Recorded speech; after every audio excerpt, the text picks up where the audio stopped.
namentlich. Vamos a ver un poquito de nombres. ¿Cómo se llama usted de la camiseta roja? Sí, de arroz de pizza. Wie heißen Sie? Wie heißen Sie? Vitali. ¿Cómo? Vitali.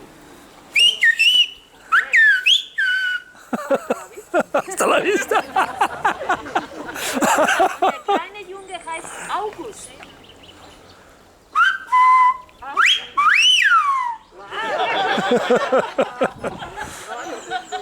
Die Dame mit den kleinen Pinktäschchen, wie heißen Sie? Manuela. Auf Wiedersehen. Sie auch in Pink, wie heißen Sie? Ute.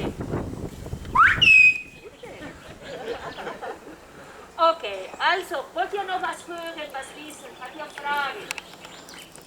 Diese Leute, wie gesagt, die sind Kellner, die verbessern sich seine Jobs ein bisschen mit solchen Auftritte. Also wenn ihr mal lassen möchtet, ist natürlich immer willkommen. Wenn nicht, ist kein Problem.